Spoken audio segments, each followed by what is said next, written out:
Ini topik sangat menarik, saudara-saudari. Satu hal yang mungkin selama ini tersembunyi.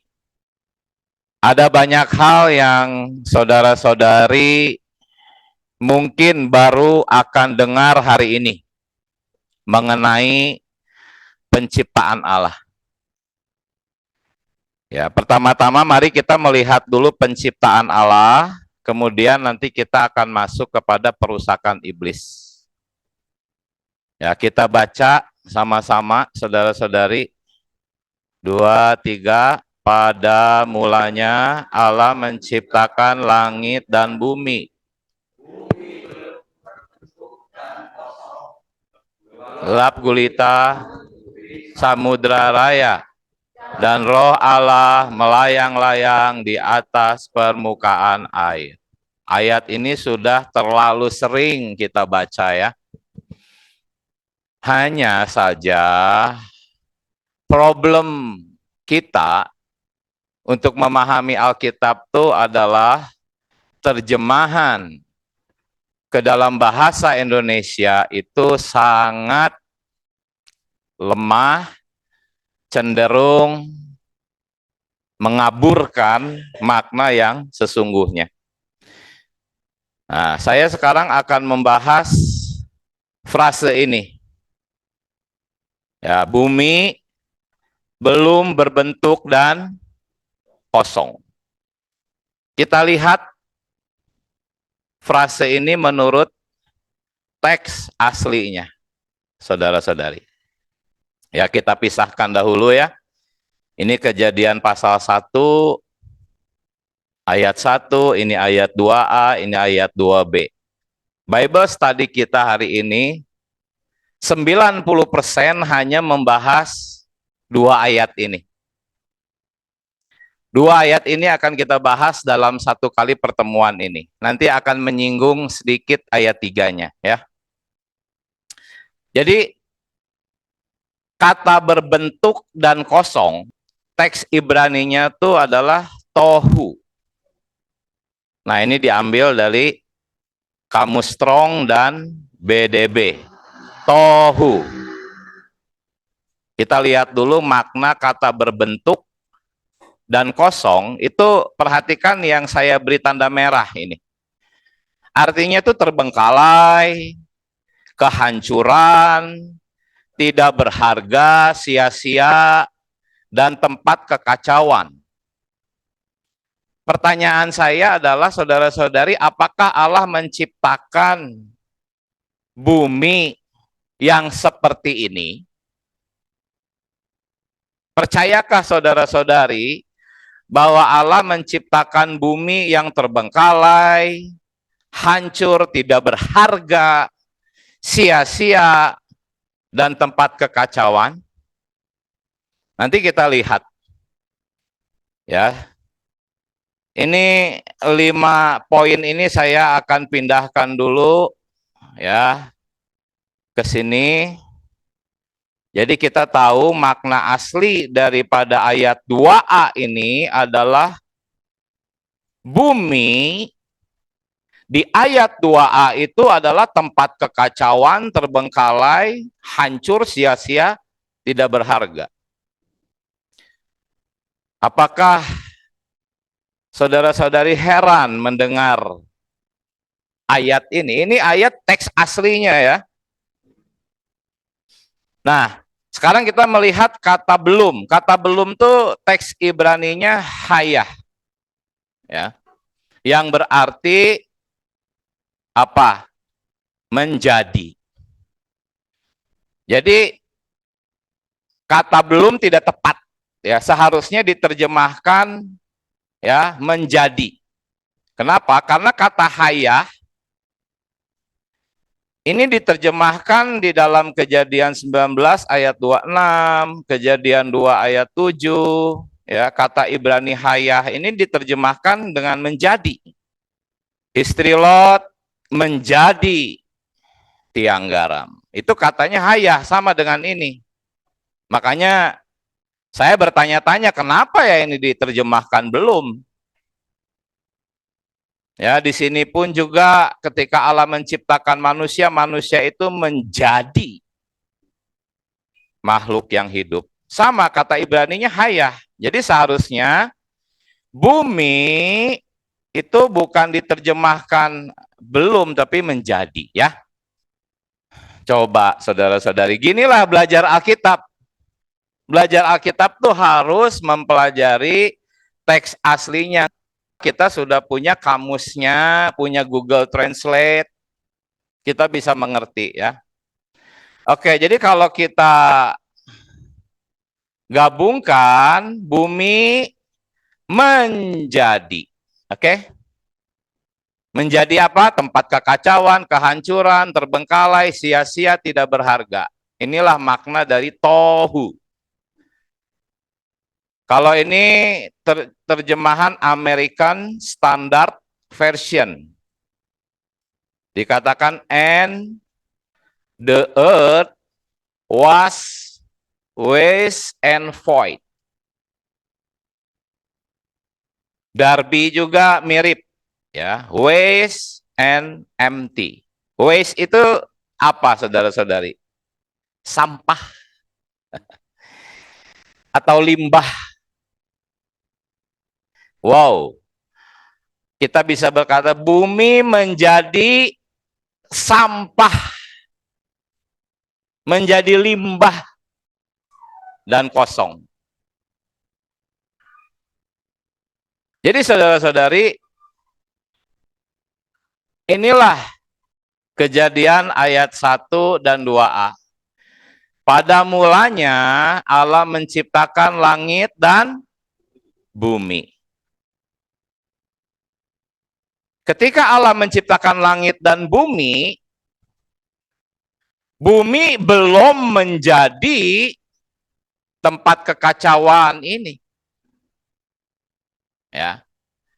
Tetapi setelah Allah menciptakan langit dan bumi, menurut terjemahan aslinya, bumi menjadi ya ini kacau ini, terbengkalai, hancur, sia-sia, ya. Ini bisa diterjemahkan, tetapi bumi menjadi sia-sia, menjadi sampah, menjadi limbah dan kosong.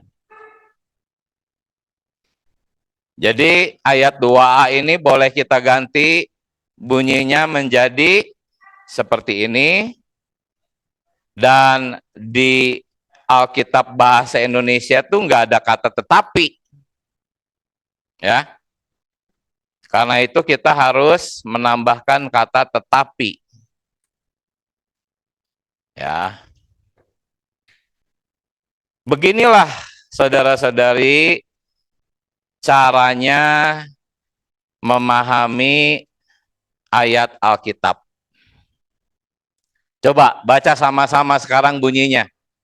Pada mulanya Allah menciptakan langit dan bumi, tetapi bumi menjadi sia-sia, sampah, limbah, dan kosong. Pernahkah saudara-saudari mendengar perkara ini? Ya. Baik, kalau kitab Kejadian ya versi konkordan menerjemahkan ayat ini begini. Pada mulanya Allah menciptakan langit dan bumi. Namun bumi menjadi kacau balau dan kosong melompong. Ya, kacau balau ialah kacau tak beraturan. Bumi telah menjadi kacau balau, juga ada pemahaman gersang di dalam teks asli tohu ini. Ya, gersang, tandus. Nanti kita akan melihat bahwa pada mulanya Allah tidak menciptakan bumi yang seperti itu, saudara-saudari. Ya, bumi menjadi sia-sia, menjadi sampah, menjadi limbah itu karena ada sesuatu yang terjadi. Nanti kita lihat ya. Apa yang terjadi? Ya ini, perusakan iblis. Cuman sekarang kita masih mau melihat tentang penciptaan Allah. Ya. Nah, ini nih. Yesaya 45 ayat 18. Ini saya terjemahkan dari terjemahan Darby. Ya. Dikatakan Tuhan menciptakan langit, membentuk bumi. Nah, ini perhatikan. Ia menciptakannya bukan sebagai tohu atau sampah. Jelas ya? Allah menciptakan bumi bukan sebagai tohu atau sampah. Jadi bumi menjadi tohu itu bukan karena Allah menciptakannya demikian. Ada sesuatu yang terjadi sehingga bumi menjadi tohu. Sampah, limbah. Ya. Jadi jelas, menurut Yesaya Allah menciptakan bumi bukan sebagai tohu. Tetapi pada suatu hari bumi menjadi tohu. Ya. Beginilah untuk kita bisa memahami ayat-ayat Alkitab. Nah, saudara-saudari, ini Ayub 38 ayat 4 sampai 7. Ini tuh sebetulnya perkataan Allah kepada Ayub. Allah bercerita bagaimana dia menciptakan bumi. Dikatakan Allah meletakkan dasar bumi, ya, menetapkan ukurannya, merentangkan tali pengukur. Jadi Allah mengukur bumi. Dia menciptakan bumi itu enggak sembarangan. Bukan asal-asalan, bukan kacau, bukan tanpa bentuk. Dia ukur, ya. Dia menciptakannya secara teratur. Ya, kalau seseorang sudah mengukur sesuatu ketika membuat sesuatu, artinya ada planning, ada keteraturan. Ya. Dan ketika Allah menciptakan, dikatakan di sini bahwa bintang-bintang fajar bersorak-sorai bersama-sama dan semua anak Allah bersorak-sorai. Siapa ini? Ini bukan manusia. Ini adalah para malaikat. Kalau saudara-saudari melihat kitab Ayub pasal 1, ketika itu Allah sedang rapat bersama dengan anak-anak Allah. Anak-anak Allah yang diacu di sana para malaikat, dan bintang fajar di sini itu adalah malaikat yang pertama diciptakan. Ya, malaikat-malaikat yang diciptakan di fajar hari, fajar alam semesta. Itu makna dari kata bintang-bintang fajar. Dari sekian banyak malaikat, ada sekelompok malaikat yang bernama bintang-bintang fajar, karena mereka diciptakannya pada fajar alam semesta.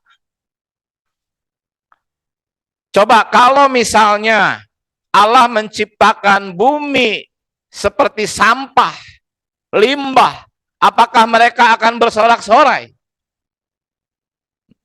Mungkin sedih ya.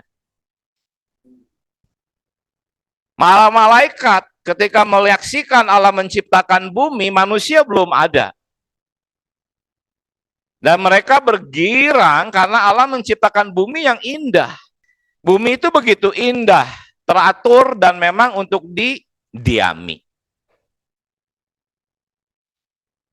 Nah, jadi, saudara-saudari, keadaan bumi di ayat 2a ini, ya di sini, sudah tidak sama lagi dengan keadaan bumi seperti yang di ayat 1. Ya. Di ayat 1 itu Allah menciptakan langit dan bumi, malaikat-malaikat bersorak-sorai kegirangan karena bumi begitu indah. Tetapi di ayat 2a, bumi sudah tidak sama lagi dengan keadaan bumi yang di ayat 1. Keadaan bumi dalam ayat 1 sangat indah. Sedangkan keadaan bumi dalam ayat 2a telah mengalami kehancuran. Bagaimana saudara-saudari mendengar ini? Menarik kan? Ini baru pertama, kita akan melihat nanti ya bagaimana penghancuran iblis, lalu bagaimana manusia diciptakan, kejatuhan, dan akhirnya penyelamatan. Itu tujuan kita. Nah, sekarang kita masuk ke ayat 2b. Ya, dari tadi kita baru membahas ayat 1 dan 2a. Kita sekarang akan melihat ayat 2b, dikatakan gelap gulita menutupi permukaan samudra raya ya. Saudara-saudari mungkin berpikir ini lautan biasa ya. Samudra raya. Tetapi kalau kita menyelami teks aslinya, maknanya, saudara-saudari mungkin akan kaget ini. Makna dari samudra raya ini apa ini? Kita lihat dulu Petrus berkata, ya. Petrus di dalam ayat ini berkata bahwa samudra raya ini itu sebetulnya air bah pertama. Ternyata air bah itu 2 kali, saudara-saudari. Bukan hanya di zaman Nuh saja. Kita lihat ayatnya ya. Air bah itu air penghakiman. Itu samudra raya. Petrus berkata, oleh firman Allah, langit telah ada sejak dahulu dan juga bumi. Ya. Nah, bumi di sini kita tahu kisahnya kan. Kejadian 1 ayat 3. Bumi itu diciptakan atau muncul dari air? Nah, ini. Baca, saya tidak tampilkan di sini soalnya. Bumi itu muncul dari air, bukan diciptakan. Ya, yang dimasukkan bumi kan tanah kan, daratan kan. Ya, bumi itu muncul dari dalam air. Makanya Petrus kan mengatakan bumi yang keluar dari air. Sebetulnya ini karena kejadian 1 ayat 3 mengatakan bumi itu keluar dari air. Dan bahwa oleh air itu tuh apa? Ya air samudra raya ini kan. Ketika itu Allah melayang-layang di atas samudra raya kan. Air. Dan di dalam kejadian 1 ayat 3 tuh bumi itu muncul dari samudra raya itu. Coba perhatikan ya. Petrus berkata bumi yang keluar dari air dan bahwa oleh air itu, air ini ya, samudra raya, bumi yang terdahulu telah binasa, dimusnahkan oleh air bah. Ini bukan air bah di zaman Nuh, bukan. Ya, memang masih ada pertentangan, perbedaan pendapat, ya. Tetapi saya pribadi berdasarkan 2 Petrus 3 ayat 5 dan 6 dan saudara Watchmeni juga berkata demikian, bahwa air bah ini adalah air bah ini, samudra raya ini. Ya. Bumi keluar dari air, air ini ya air ini samudra raya. Coba kita baca lagi sekarang ayat ini. Ya, coba saya bacakan. Pada mulanya Allah menciptakan langit dan bumi, bukan sebagai tohu, oke? Kemudian tetapi bumi menjadi sia-sia, sampah, limbah kosong, menjadi tohu. Gelap gulita menutupi permukaan samudra raya. Ini air penghakiman. Masih ada ini hal-hal yang mengagetkan dari terjemahan samudra raya ini yang mungkin tidak kepikiran oleh kita ini. Saudara-saudari, kata samudra raya ini menurut Septuagint, ya, Alkitab berbahasa Yunani Perjanjian Lama itu menerjemahkan abusos. Abusos. Abusos itu jurang maut. Jadi gelap gulita menutupi permukaan jurang maut. Kalau saudara-saudari yang mempelajari kitab Wahyu bisa melihat bahwa jurang maut itu adanya di dalam lautan. Dan kita tahu bahwa lautan itu sampai sekarang baru 5%. Baru 5% terjelajahi. 95% belum. Jauh lebih banyak alam semesta luar angkasa. Ya, dengan teleskop yang luar biasa itu bisa melihat banyak. Tetapi lautan baru 5%. 95% itu belum tereksplor. Kenapa? Karena memang misterinya besar dan Alkitab berkata jurang maut ini ada di lautan. Itu kalau membaca kitab Wahyu ya. Saya coba menggunakan Google Translate ya. Yang ayat 2a ini dari teks Ibrani-nya. Saya coba translate pakai Google Translate, ternyata ini hasilnya nih. Bumi menjadi tandus, gelap gulita menutupi permukaan jurang maut. Jadi, sekali lagi, pada mulanya Allah menciptakan bumi yang sangat indah, bukan tohu, bukan sampah, bumi menjadi sia-sia. Ada sesuatu yang terjadi, bahkan saat itu bumi ditutupi oleh permukaan jurang maut. Permukaan jurang maut itu ya air. Air. Air itu kan yang menutupi jurang maut. Nah, ini Alkitab loh, ini bukan dongeng loh. Ya, bukan opini karangan saya, bukan.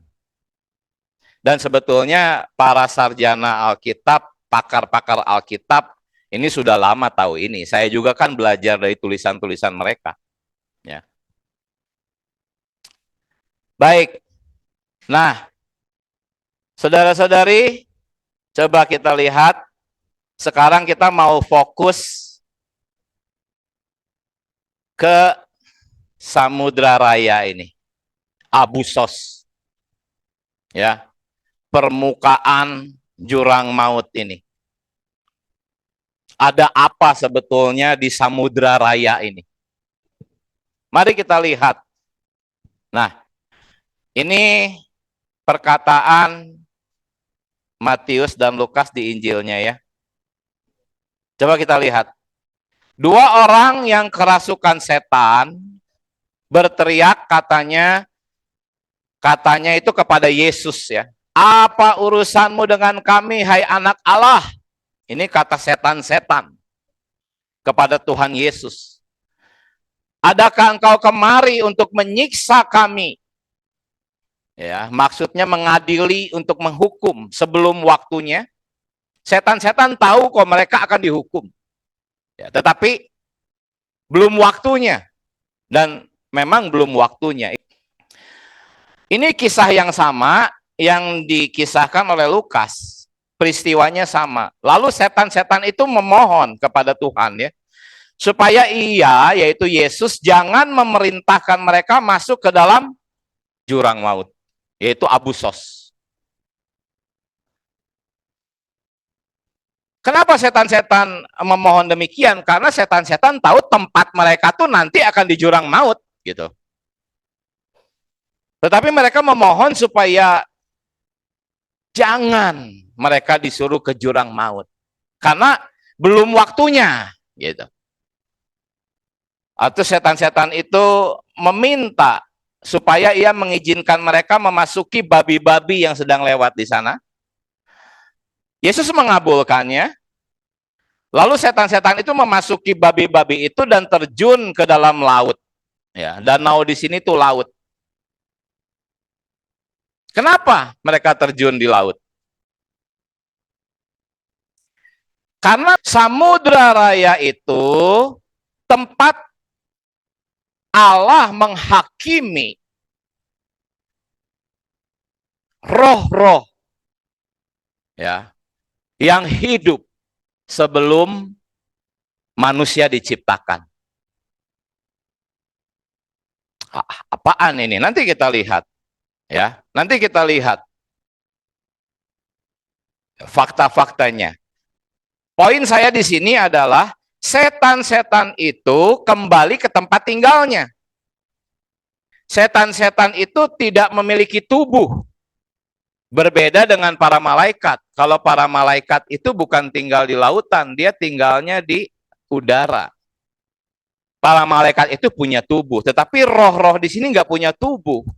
Sehingga mereka memasuki babi-babi itu. Ya, dan terjun ke tempat tinggal mereka, yaitu Samudra Raya. Ya. Hari ini sebagian roh-roh jahat dan malaikat-malaikat jatuh sudah ada yang dikurung di jurang maut. Sudah ada. Itu kita bisa baca di Yudas, di surat Petrus. Ya, hari ini saya tidak menyajikannya. Tetapi setan-setan ini masih diizinkan berkeliaran, tetapi sebetulnya tempat mereka tuh di dalam samudra ini.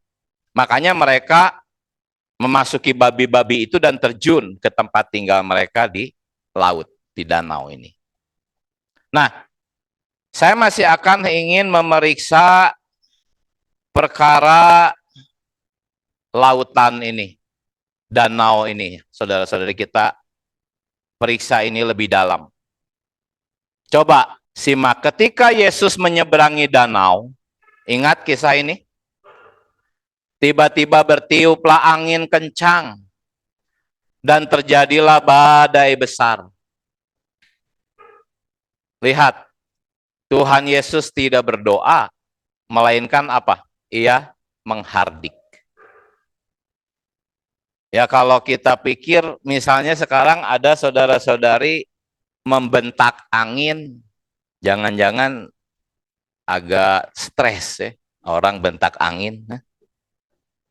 Tetapi Tuhan nggak stres, dia menghardik itu, ya. Kemudian akibatnya angin dan badai pun segera teduh, ya. Mengapa di angkasa timbul angin ribut dan air timbul badai gelombang? Karena di angkasa ada malaikat-malaikat jatuh. Dan di dalam air ada setan-setan tadi. Setan-setan menceburkan diri ke dalam lautan. Kenapa mereka membuat keributan itu, angin ribut, air badai? Karena iblis dan setan-setan tahu Tuhan Yesus akan pergi ke seberang untuk mengusir setan-setan di sana. Nah, coba baca. Ini masih tentang laut, saudara-saudari. Coba baca ini Wahyu 20, 11, 13 sama-sama. Aku laut menyerahkan orang-orang mati yang ada di dalamnya, dan maut dan kerajaan maut menyerahkan orang-orang mati yang ada di dalamnya, dan mereka dihakimi masing-masing menurut perbuatan. Ini adalah satu ayat-ayat yang memperlihatkan pengadilan terakhir, tahta putih besar. Kita orang percaya tidak diadili di sini. Kita orang percaya diadilinya di 2 Korintus 5 ayat 10, yaitu pengadilan tahta Kristus yang terjadi 1000 tahun sebelum tahta putih besar. Jadi Tahta putih besar itu penghakiman khusus untuk yang tidak diselamatkan. Ya. Nah, di sini ada dua tempat penyimpanan orang mati, yaitu satu laut, dua alam maut. Saudara-saudara lihat aja di sini. Ya, laut menyerahkan orang-orang mati yang ada di dalamnya. Yang kedua, maut dan kerajaan maut menyerahkan orang-orang mati yang ada di dua kali. Ini dua tempat, saudara-saudari. Ini dua tempat, ya. Nah, ada yang menganggap bahwa laut di sini tempat menyimpan orang-orang yang mati tenggelam. Jadi kalau yang mati di laut itu disimpannya di laut katanya. Tetapi penafsiran ini tidak logis, saudara-saudari. Jadi orang-orang mati ini siapa? Kok ada yang di laut dan ada yang di alam maut? Ini dua tempat. Siapakah orang-orang mati yang ada di dalam laut? Apakah manusia yang mati di dalam laut? Kita lihat ya. Ini argumennya ya. Saudara-saudari, Alkitab tidak pernah mengatakan ya, orang-orang yang matinya tenggelam di laut dan orang-orang yang mati yang dikuburkan di bumi akan disimpan secara terpisah. Tidak. Alkitab tidak mengatakan bahwa orang yang mati di laut disimpan di laut, orang yang matinya di bumi disimpan di bumi. Tidak pernah. Nggak ada itu dalam Alkitab. Menurut Alkitab, semua manusia yang meninggal hanya dibawa ke alam maut. Alkitab mengatakan manusia yang hidup di dunia zaman ini yang meninggal hanya di alam maut. Ya. Sebab itu orang-orang yang akan diserahkan oleh laut itu pasti tidak mengacu kepada penduduk bumi di dunia yang sekarang ini kita hidup. Siapa mereka? Mereka itu sebetulnya roh-roh yang juga disebut dengan orang. Dalam teks aslinya sebetulnya tidak ada kata orang, tidak ada kata manusia. Ya. Dalam teks Inggrisnya hanya dikatakan the dead. Nggak ada kata orang, nggak ada kata manusia. Jadi ini bisa juga mengacu kepada makhluk lain. The dead. Ya, bukan the dead man, bukan. The dead. Hanya diterjemahkan orang-orang mati. Ya boleh aja, malaikat juga kan dibilang orang. Seorang malaikat.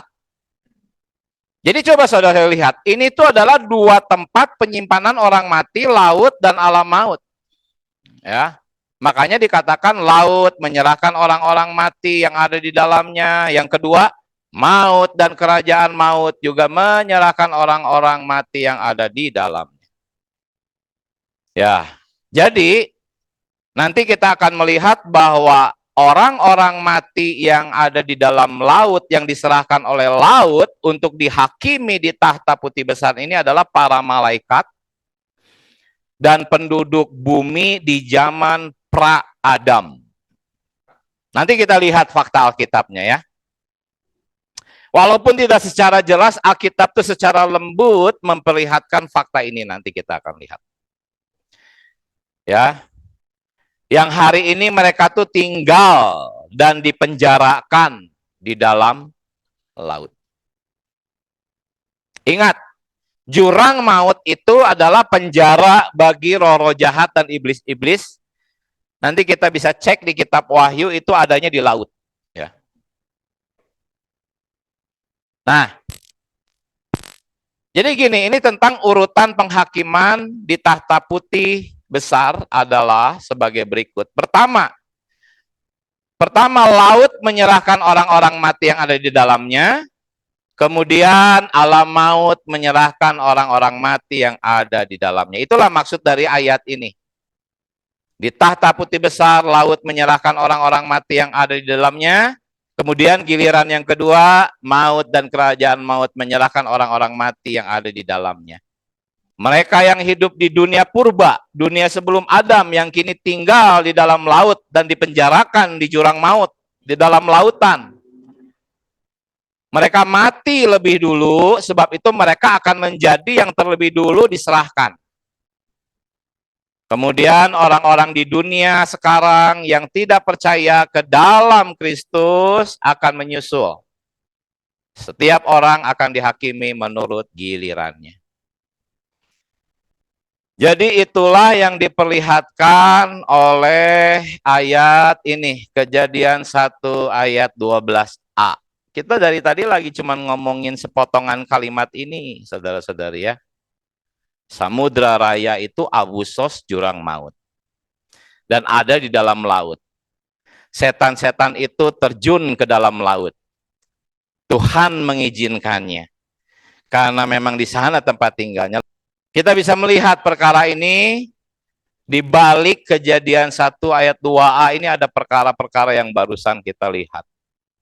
Dari tadi kita cuma baca ini loh, 2 ayat ini pun belum beres 2 ayat ini. Saya ulangi ya. Pada mulanya Allah menciptakan langit dan bumi yang indah. Malaikat bersorak-sorai. Tadi kita udah lihat ayatnya. Tetapi bumi menjadi, artinya ada sesuatu yang terjadi, yaitu perusakan iblis. Kita belum masuk ke perusakan iblis.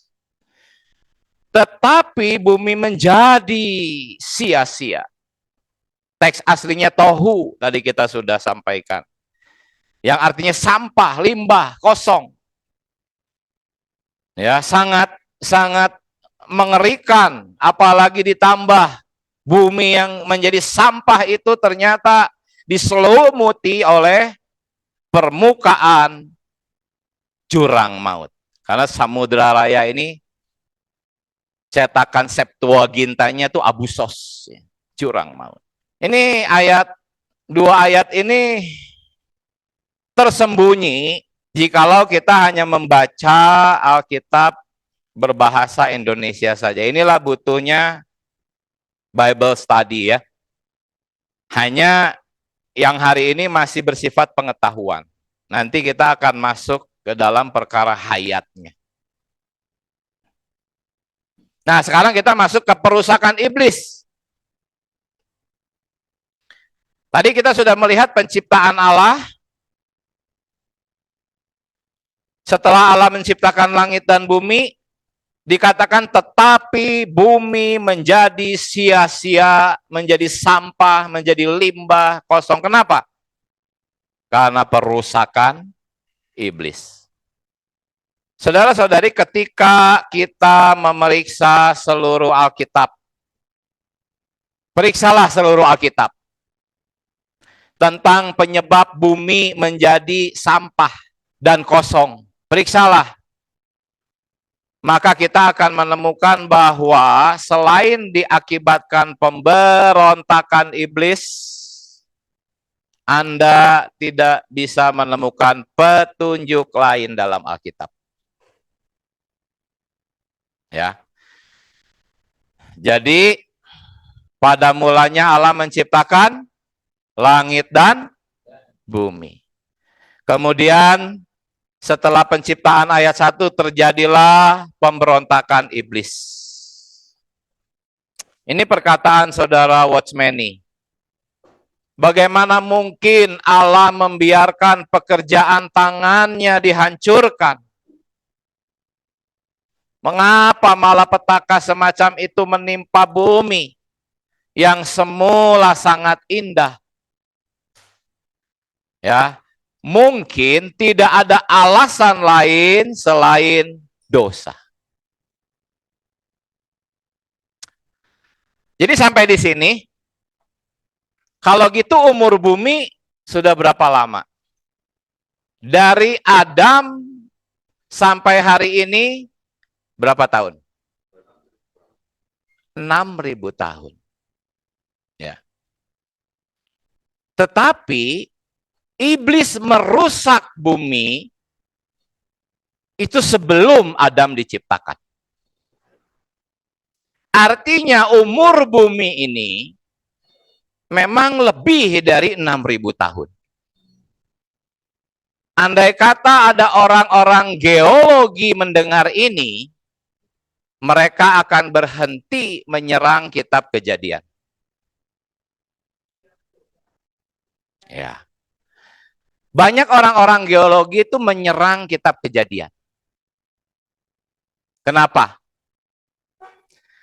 Karena orang-orang Kristen berkata, katanya umur bumi itu ada ya sejak Adam.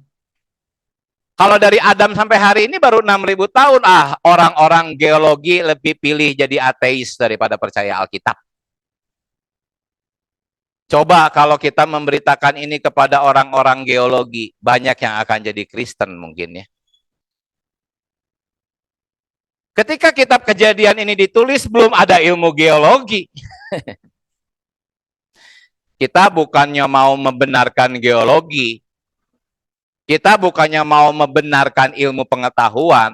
Pokoknya Alkitab yang paling benar. Kalau ada ilmu pengetahuan yang bertentangan dengan Alkitab, kita pilihlah Alkitab. Tetapi dalam hal ini, orang-orang geologi itu benar. Umur bumi itu sudah jauh lebih lama dari 6.000 tahun. Mereka meneliti fosil-fosil. Umurnya jauh lebih lama dari 6.000 tahun. Ya kenapa bumi menjadi sampah limbah? Itu ada dosa. Ada dosa, tapi bukan dosa umat manusia. Ya. Dosa dari si pembuat dosa itu.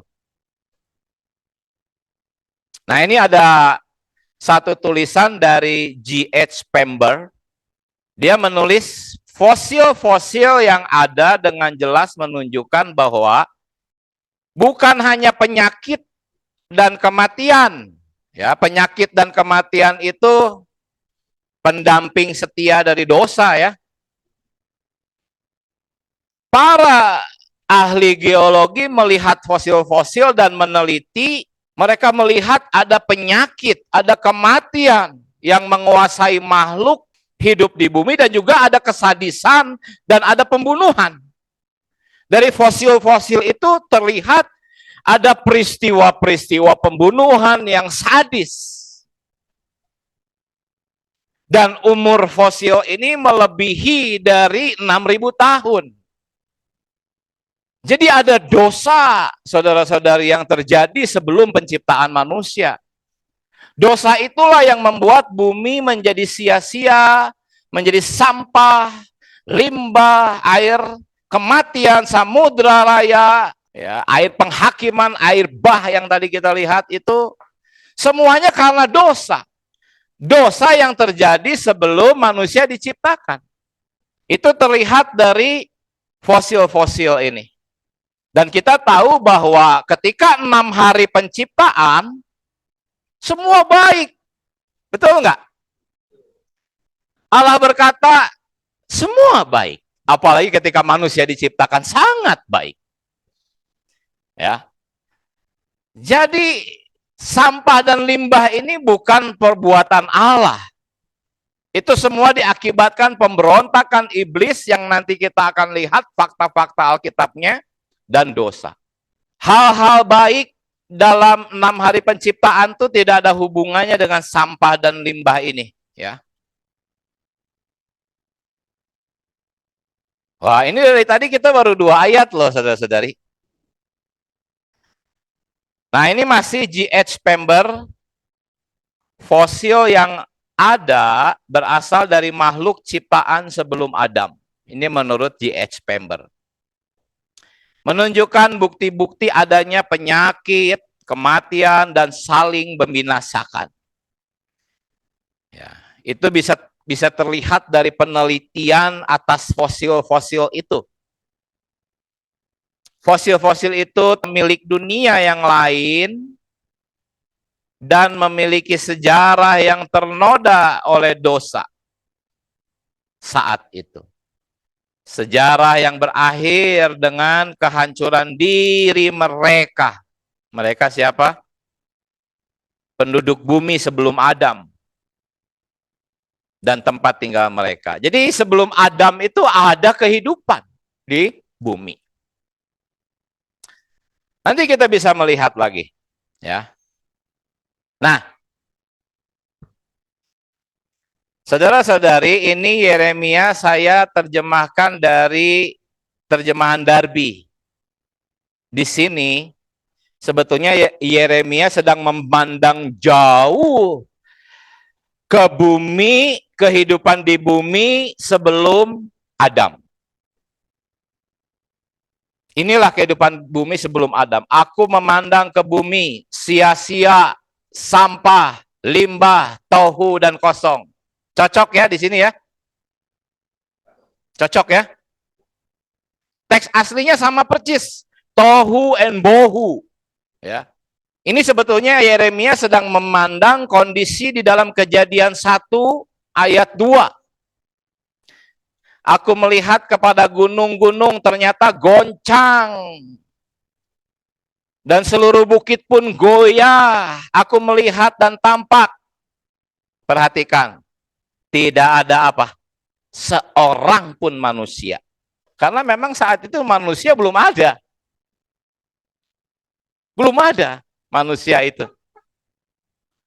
Aku melihat ternyata tanah subur sudah menjadi padang gurun. Artinya tanah saat itu subur juga. Artinya ada petani di sana.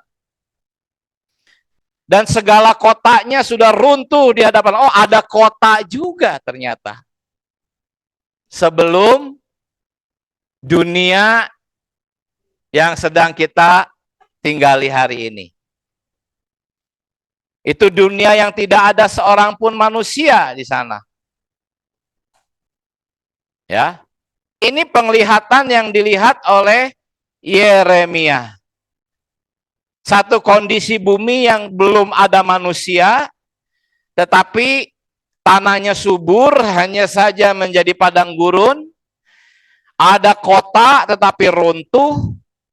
Itu sebabnya adalah di hadapan murkanya. Itu semua karena murka Allah. Karena murka Allah. Jadi apa yang tadi kita sampaikan di awal tentang bumi menjadi sia-sia, sampah dan kosong. Ya, Yeremia melengkapi, ternyata saat itu sebelumnya bumi itu subur, ada kota-kotanya, tetapi Allah murka. Sehingga Allah mendatangkan air bah tadi ya. Nah, Samudra Raya ini. Nah, apa yang tadi kita baca tentang tulisan Yeremia, saya mau sajikan perkataan Saudara Watchmeni di sini. Banyak pakar Alkitab, salah satunya adalah Dr. Scofield. Orang-orang teologi tahu ini siapa dia. Para pakar Alkitab itu percaya bahwa Yeremia 4:23-26 menyinggung keadaan dalam Kejadian 1 ayat 2.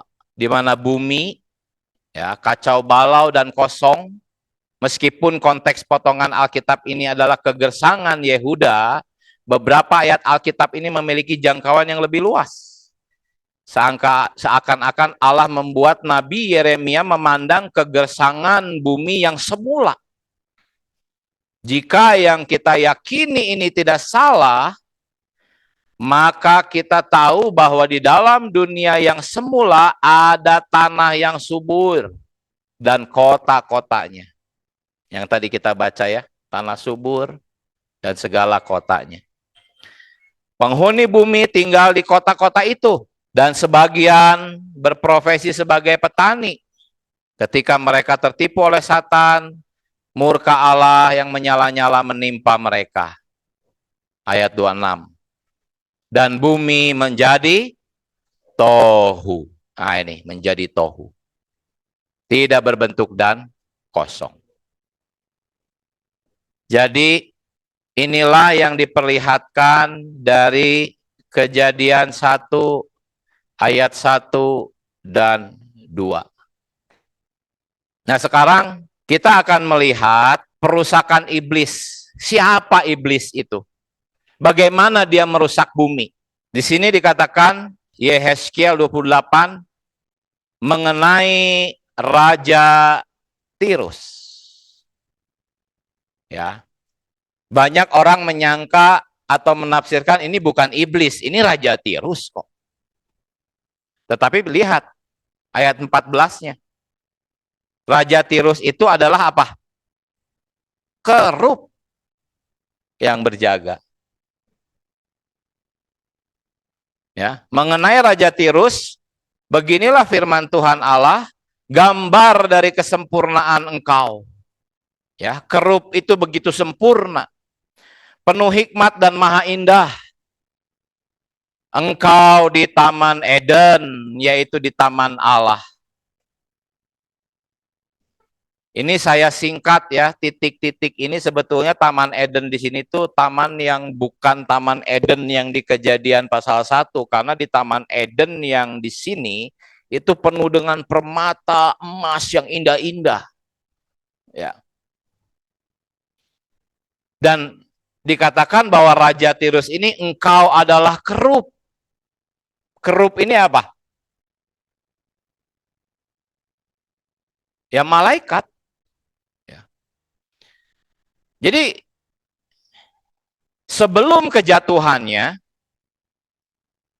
malaikat yang menjadi iblis itu begitu sempurna, penuh hikmat, maha indah. Begitulah kerup ini. Dia ada di Taman Eden yang penuh dengan permata emas yang begitu gemerlap. Ya, dikatakan kerup itu tidak bercela di dalam tingkah lakunya sejak hari penciptaan. Jadi iblis itu sebelum dia menjadi iblis, dia tuh begitu indah dan tak bercela. Sampai terdapat kecurangan. Nah ini. Ya, dengan dagangmu engkau berbuat dosa, maka engkau kubuang. Engkau sombong. Inilah. Karena memang tidak ada yang lebih cantik dari dia. Dia malaikat yang tercantik, maha indah, luar biasa. Allah mempercayakan bumi kepada dia. Akhirnya dia sombong karena kecantikannya. Ya, Raja Tirus ini bukan manusia. Memang di ayat-ayat sebelumnya, Raja Tirus di ayat-ayat sebelumnya, ayat 1 sampai 10, itu tentang manusia. Tetapi mulai ayat 11, itu tentang kerup ini. Ke bumi kau kulempar. Tadinya dia ada di surga. Dilemparkan ke bumi, karena ya kalau kita bahas lebih lanjut, saya tidak akan terlalu banyak membahas tentang kejatuhan iblis. Tapi kalau nanti kita bahas, kita akan melihat ya prosesnya, bagaimana dia sebelumnya dan akhirnya dia dilemparkan ke bumi. Ya, tadinya iblis itu bukan iblis, bukan Satan. Iblis itu kan pemfitnah. Artinya Satan itu lawan, seteru. Tadinya ya dia malaikat yang baik. Tetapi ketika dia mulai memberontak, dia menjadi Satan. Satan itu artinya pemberontak, lawan, musuh. Dan ini terjadi sebelum penciptaan manusia. Nah, ini kitab Yesaya juga mengatakan hal yang serupa. Wah, engkau sudah jatuh dari langit, hai bintang timur. Alkitab berbahasa Latin yaitu Vulgata. Bintang timur itu diterjemahkan dengan Lucifer. Jadi bintang timur ini Lucifer. Putra Fajar. Apa putra Fajar? Dia diciptakan pada fajar alam semesta. Ketika alam semesta baru diciptakan, dia diciptakan di awal. Inilah si bintang timur ini. Sebelum malaikat-malaikat lain diciptakan. Makanya dia disebut putra fajar. Karena dia diciptakan pada waktu fajar alam semesta. Yang tadi kita baca ayatnya ya, Ayub 38. Engkau sudah jatuh ke bumi. Hari ini iblis walaupun dia di udara, sebetulnya dia sudah dibatasi. Seperti ular. Ular itu ngerayap di bumi, nggak bisa terbang. Walaupun dia ada di udara, tetapi iblis itu seperti ular. Dia sudah dibatasi pergerakannya hanya di bumi. Lihat, Lucifer yang sombong itu 5 kali berkata, aku hendak. Jadi kalau saudara-saudari berkata, aku hendak, hati-hati ya. Lebih baik jangan berkata, aku hendak, jangan. Katakan, Tuhan apa kehendakmu. Gitu lebih bagus ya.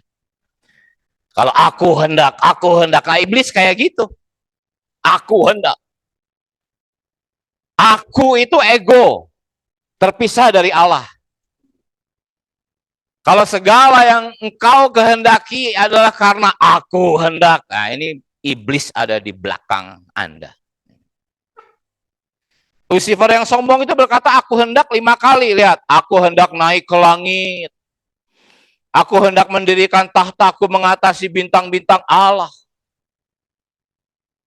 Dia ingin menjadi yang paling top di antara seluruh bintang-bintang Allah, malaikat-malaikat Allah.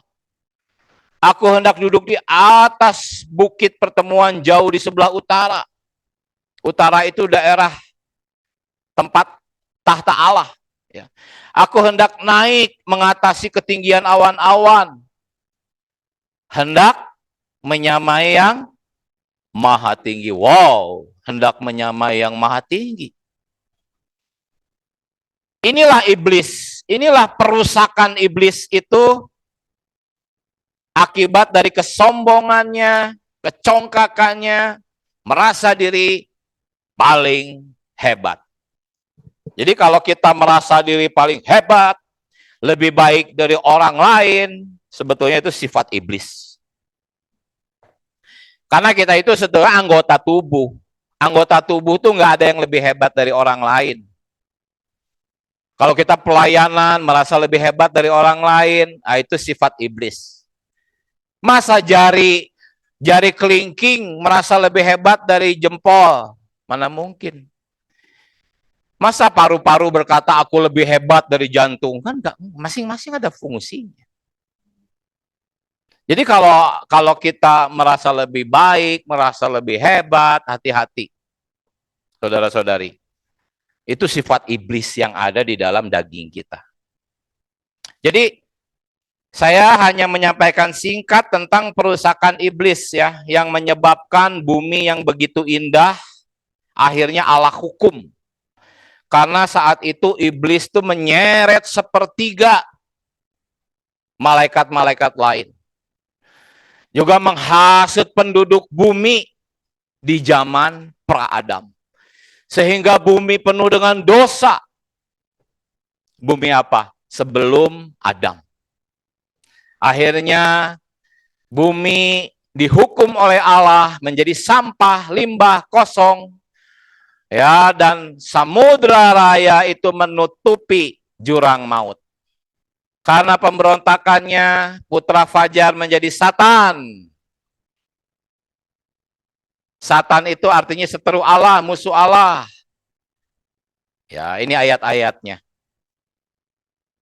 Ambisi iblis di dalam Raja Tirus dan Nebukadnezar. Karena memang 2 pasal tadi ada rajanya, ada manusianya yang ditinggali oleh iblis ini.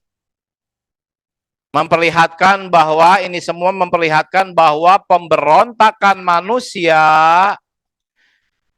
yang tercatat dalam Alkitab didalangi oleh iblis. Pemberontakan di Babel, pemberontakan Miriam, Korah, Absalom itu didalangi oleh iblis. Ya, dan hari ini fakta kebersatuan dua raja manusia ini, Raja Tirus dan Raja Babel, bersatu dengan iblis, menyingkapkan kepada kita bahwa di balik kerajaan bangsa-bangsa, ya, negara-negara hari ini, sebetulnya di balik kondisi negara-negara hari ini, sesungguhnya ada kendali dari kerajaan kegelapan iblis. Ya, karena iblis itu sebetulnya bersatu dengan para penguasa bangsa-bangsa. Tetapi kita ada di dalam gereja. Gereja itu penguasanya Allah. Ya. Kita bukan bagian dari negara-negara, kita bagian dari gereja. Ya. Walaupun kita tinggal di Indonesia, kita ini tinggal di dalam kerajaan Allah di Indonesia. Kita ini bukan warga negara Indonesia secara rohani, secara jasmani, kita warga negara Indonesia. Harus taat hukum. Tetapi secara rohani, kita ini bukan bagian dari kerajaan bumi. Kita ini adalah kerajaan Allah, yaitu gereja. Tetapi sungguh sayang, ya, kendali iblis pun memasuki kekristenan. Ya. Saya mengatakan kekristenan. Karena gereja itu murni. Di tengah-tengah kekristenan yang kacau, ada gereja yang murni. Oh Tuhan Yesus. Semoga saudara-saudari belum lelah, sebentar lagi ya. Karena ini sudah endingnya. Masih belum beres nih ayat 2 juga. Tuh, saya masih mau membahas tentang melayang-layang. Roh Allah melayang-layang di atas air penghakiman. Apa ini? Teks aslinya itu harusnya tuh mengerami. Beda nggak dengan melayang-layang? Ini catatan kaki dari Alkitab versi pemulihan yang diterbitkan oleh Lembaga Alkitab Indonesia, ya. Itu memberikan catatan bahwa melayang-layang itu literalnya itu mengerami. Jadi Allah itu seperti seekor ayam mengerami bumi saat itu. Bumi yang sudah rusak itu dierami, dalam arti mau dipulihkan. Gitu. Mau dipulihkan, dierami. Dierami itu untuk menghasilkan kehidupan. Coba kalau telur tidak dierami, tidak akan muncul kehidupan. Dierami. Lihat, baru 2 ayat ya. Ternyata terjemahan bahasa Indonesia kita baca 1000 kali nggak akan ngerti ya. Jadi roh Allah itu mengerami. Kita ganti ya. Roh Allah mengerami di atas bumi ini. Permukaan air ya. Nah, saudara-saudari, selama 6 hari, perhatikan, Allah tuh bukan menciptakan. Selama ini Anda memikirkan 6 hari itu penciptaan kan? Bukan. 6 hari itu Allah tuh melakukan pengeraman. Bukan menciptakan, tetapi memulihkan bumi, serta menambahkan ciptaan. Ya, beberapa ada penambahan ciptaan ya. Nanti kita lihat.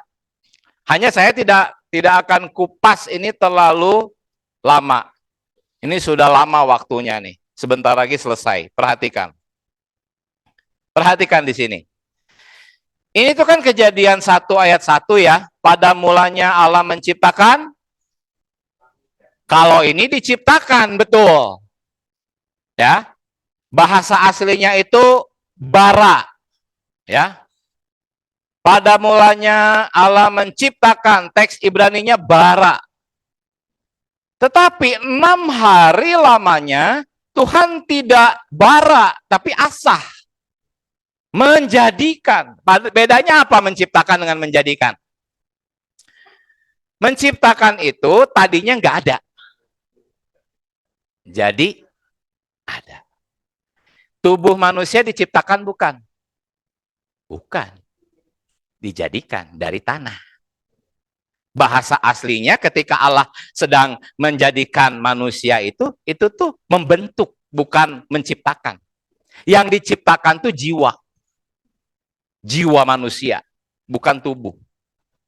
Jadi sekarang jelas ya, pada mulanya Allah menciptakan, tetapi bumi menjadi sia-sia, sampah, kosong. Allah menghakiminya dengan air penghakiman, lalu Allah datang mengerami bumi. Ya, 6 hari ini bukan penciptaan, tetapi pemulihan. Lihat, 6 hari lamanya Tuhan menjadikan. Menjadikan itu artinya sudah ada buminya. Gitu. Sudah ada. Tetapi mulai dipulihkan. Oh Tuhan Yesus. Ya, jadi nanti kita akan melihat ada 3 sebetulnya. Ada bara menciptakan, asah menjadikan, dan satu lagi itu yatsar, membentuk. Jadi Allah tuh melakukan pekerjaan penciptaan, pemulihan itu dengan 3 ini. Pertama, dia menciptakan, kemudian dia menjadikan, lagi dia membentuk. Jadi kita nggak boleh sembarangan baca Alkitab ya. Coba dari tadi saya sajikan ini penelitian yang teliti nggak dari awal. Sangat teliti. Akhirnya kita mendapat kesimpulan. Pada mulanya Allah menciptakan langit dan bumi, indah ya. Malaikat bersorak-sorai, tetapi bumi menjadi sampah. Kemudian Allah datang menghukum bumi dengan air bah.